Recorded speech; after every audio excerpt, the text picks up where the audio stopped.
Good morning, and welcome to day 8 of How to Start a Business. Today we're focusing on the executive summary. Executive summary! So I'm going to try to make this really exciting because an executive summary has to be really exciting. You need to grab the reader in. I need to grab you viewers in. So how am I going to do that? I'm going to do that to try to grab you in by grabbing Atlas.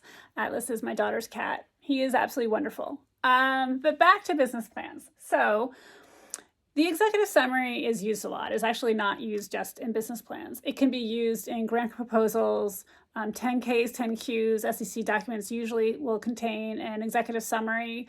If you're looking for financing, sometimes they don't want an entire business plan. They're just going to ask you for specific parts of a business plan. But the executive summary is usually one that's always asked for. So before I get into the nuts and bolts of what's in an executive summary, which I'm actually not going to get into specifics, what I'll tell you is an executive summary is going to pull on a lot of different parts of your business plan depending on what your goals are. So the things to keep in mind are: who's your audience? Who's going to read this executive summary?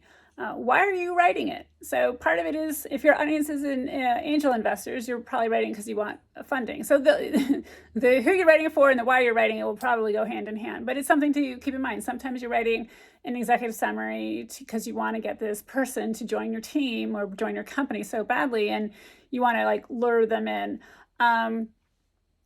Also, it's what is your selling? What are you selling? So you have this purpose, but you always have to talk about, your product, right? So regardless of who your audience is, regardless of what your outcome is, you do need to, kind of hook in what is the product and or service that you are producing in your company. That should pretty much always be in an executive summary.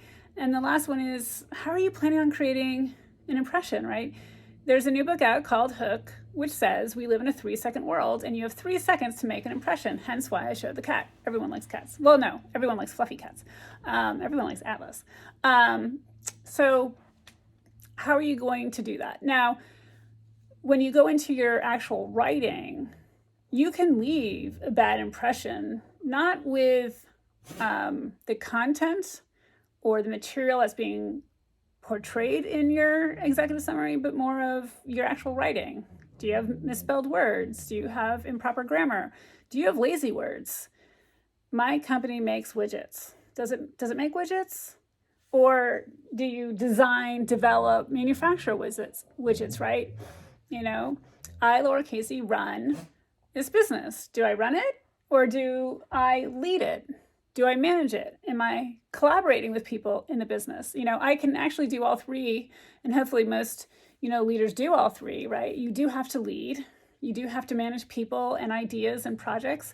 And you should also collaborate. If you want to be a very good leader, you need to get the buy-in of everybody else. That's something to think about your executive summary, right? It can't be, I lead the company and have for 3 years, I founded it. My company makes widgets, and Jen is going to join our company in the role of human resource director, where she's going to be in charge of people. No, where's the excitement? You want to invest in me. You want to join my team because it's exciting and I believe in it. We're passionate. We're going to be successful, right? So you got to bring that energy into your writing, right? I lead a team of highly motivated people. We collaborate together on ideas all the time. We have designed and manufactured, patented the best widget for, walkers, because now they have lights on it and they highlight it. So when my grandma goes down the hallway, she doesn't know where my mom, like this case. So I've had to use a walker because I have a bad back, but that's another story. So I do think, I don't know why walkers pop in my mind. I'm doing very well. My back's fine, but I did have to use a walker for a long time. And it was hard to get over the little ridge in the bathroom. And it was hard when I didn't have lights. And it was is that the carpet? Is that the dog or the cat? And you'd find out when you bumped into things or the walker wouldn't move. And I was thinking if a walker had headlights, that would be really useful. And so maybe I'll pursue that someday.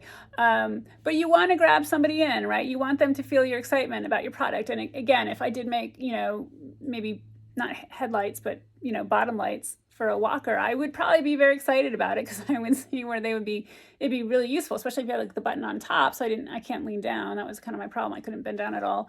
For the walker, that would be wonderful. But yeah, so your writing is very important. The words you choose is important, and coming up with that hook. So what I would tell you is, in my mind, if you have a mission statement or a motto for your company that, it's not going to address all areas of your business, but, or your slogan, right? That should be in your executive summary, especially if you think it's just great, right? My mission statement for my advisory business is we create, monitor, and preserve wealth for our clients' peace of mind. That's why you hire me. You hire me because sometimes you want assistance with managing investments. Sometimes you want to have a financial plan and you want, that person to help you keep track of what you're doing. And I have clients that, want to travel and they really just don't want to pay attention to their money anymore. So instead of being around the world and not knowing what's going on or what their money's doing, they'll work with me because I can provide peace of mind. So I can provide peace of mind for your financial planning or what have you. But create, monitor, preserve wealth for my clients' peace of mind. It's simple. It's a sentence. And it pretty much captures what I'm doing. But my main thing is my goal is to make sure my clients are comfortable, are satisfied, I'm taking a worry off their chest when it comes to their finances. So that sentence would definitely go into my executive summary. I don't know if I would, the only word I would think I would choose is monitor, because I feel like that's not strong enough of what I do. Because I also adjust portfolios. Like I'm not monitoring and sitting back and like, oh, I'm watching it. Yeah, it's going way down. Oops-a-daisy. Too bad for you, but don't worry, I'm monitoring it, right? So, that would be the weak word that I see in my mission statement. In general, I have creating, right? So I can't create wealth if I'm monitoring it and it's going down 20%. But that is something I think about where I could use room for improvement, but it hasn't come to me yet. I haven't actively sat down and taken a thesaurus out and tried to find a new word for monitoring.